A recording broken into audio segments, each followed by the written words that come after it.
কিছু নাহি মতান্তর, রাম ও রহিমে যেন নাহি ভেদাভেদ, ত্রিজগতে এই দুই জানিবে অভেদ, এত বলি নিজ মূর্তি ধরে জগন্নাথ, শঙ্খচক্র গদা।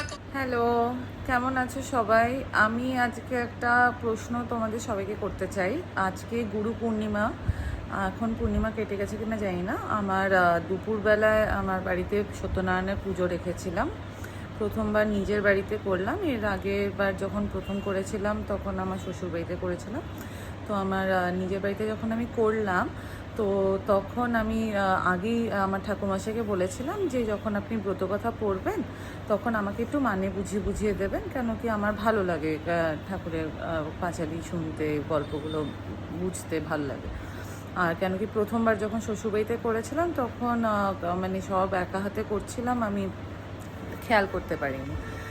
তো একটা ভীষণ আশ্চর্যজনক জিনিস আমি দেখতে পেলাম, সেটা হচ্ছে যে সত্যনারায়ণের ব্রতকথায় লেখা আছে যে ওই সত্যপীর যে যখন সব টাকা হারিয়ে গেছিলো তখন একটি ফকির এসেছিলো। জানি না ফকির ওয়ার্ডটা আমাদের হিন্দু শাস্ত্রের বইতে এরকম উর্দু ওয়ার্ড কেন আছে, যাই হোক এটা প্রথম ব্যাপারটা কানে বেজেছিল। তো ফকির বেশ ধারণ করে নারায়ণ এসেছিল, বললো আমারে পুজো করো তাহলে তোমার সব দুঃখ দূরে যাবে। তারপরে সে নারায়ণের রূপ ধারণ করে, এবং তারপরে যেটা বলা আছে যে গীতা আর পুরাণের মধ্যে কোনো অন্তর নেই, যে রাম সেই রহিম। হ্যাঁ, তো এরপরে সে বলে অন্তর্ধান হয়। কিন্তু আমি অবাক হয়ে গেলাম যে আমাদের হিন্দু ধর্মটা তো বহু বহু বছর পুরনো, বলতে গেলে অ্যাপ্রক্সিমেটলি 5,000 বর্ষ পুরনো।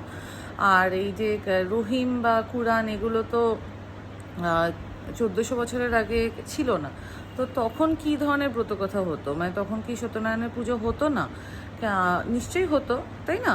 কিন্তু হয়তো বাঙালিরা করতো না। হ্যাঁ, বাঙালিদের সত্যনারায়ণকে বিশ্বাস করানোর জন্য এই ফকির, কুরআন, রহিম এগুলো বলা দরকার ছিল। কেন বলছি, কেন কি আমি হিন্দি যে সত্যনারায়ণ কি কথা সেটা আমি শুনলাম, ওখানে কিন্তু কোনো সেরকম মেনশন নেই। ওখানে আছে ভিক্ষুক, ঠিক আছে, যেটা আমরা বলি ভিক্ষুক परहैप्स। तो যে एक ब्राह्मण था, वो दरिद्रता था, उसके पास एक भिक्षुक आया, भिक्षुक के भेष में सत्यनारायण जी आए। তো এরকম ছিল। আর তারপরে উনি বলে অন্তর্ধান হন, ব্যাস এইটুকুনি।